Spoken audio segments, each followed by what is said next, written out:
আসসালামু আলাইকুম। আমি এখন যে স্থানটায় দাঁড়িয়ে আছি এটা হচ্ছে ফরিদপুর জেলা সালতা থানা রংরাইরকান্দি গ্রাম সোনাপুরি মাঠ।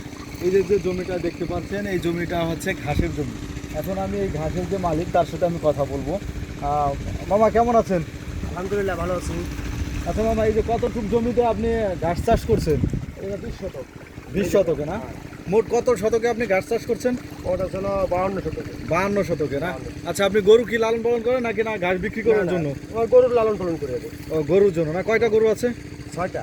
6টা গরু। ও, আচ্ছা, গরুতে কি শুধু খালি ঘাসই খান না অন্য আদার্স অন্য কিছু খান?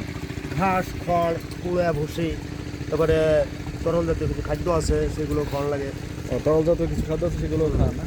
তাহলে এখন এই যে যারা মোটামুটি গরু লালন পালন করে অর্থাৎ খামারি যারা, তাদের জন্য আপনি কি একটা কিছু বলেন যে যে তাদের কি করলে ভালো হয়? খামারি যারা, তারা প্রথমে ঘাস চাষ করতে হবে, কারণ খড় কুড়া এগুলো গরু পালা সম্ভব না। ঘাস চাষ করলে এবার ভালো হবে। আচ্ছা মামা, এই যে জাতের ঘাস আপনি লাগাইছেন, এটা কোন জাতের ঘাস? হাইব্রিড। হাইব্রিড জাতের না? ও আচ্ছা, এটা চাষ করতে মানে কি পরিমাণ খরচ হবে? প্রথমে নল লাগাইতে হবে, কারণ মুঠা তো পাওয়া যাবে না। মুঠালো অন্য মানে এই পুরোনো মুঠা লাগালে পরে ভালো হয়, তুমি নল লাগালে পরে একটু দেরি হয় ঘাস লাগাইতে। তাহলে আপনি মোট হলো কত শতক জমি চাষ 52 করছেন? 52 শতক জমি চাষ করছেন না? এতে আপনার মোট খরচ হয়েছে কত?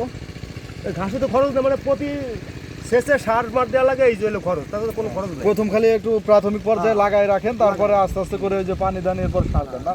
সার কি বেশি পরিমাণ লাগে না কম দিলে হয় মোটামুটি? কম মোটামুটি দিলেই হয়। আচ্ছা, কি কি সার ব্যবহার করেন এই ঘাসের জন্য? ইউরিয়া আর হলো সালফার। ইউরিয়া আর সালফার না?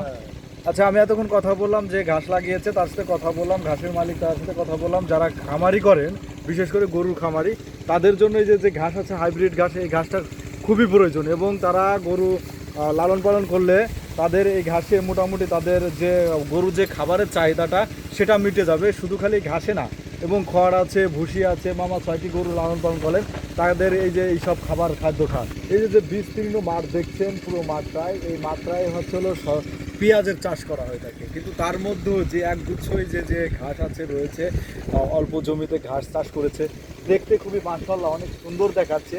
এবং যে চাষ করেছে তারও মোটামুটি সেও একটু দক্ষবান লোক, কারণ সে প্রতি বছর এইভাবে ঘাস চাষ করে আসছে, হাইব্রিড ঘাস। আর এই ঘাসটা তার বক্তব্যের মাঝেই শুনতে পারলেন যে সেই ঘাস দিয়ে কি করে, তার কিছু গরু আছে, সেই গরুই সে লালন পালন করেন। কিন্তু বিস্তীর্ণ যে মাঠটা আমরা দেখছি, সে মাঠেই রয়েছে প্রচুর পরিমাণ পিএইচ। আর এই মাঠে এত পরিমাণ পিএইচ ফলে যা আসলে কল্পনার বাইরে। ঠিক আছে, ওকে, সবাই ভালো থাকবেন, সুস্থ থাকবেন, আল্লাহ হাফেজ।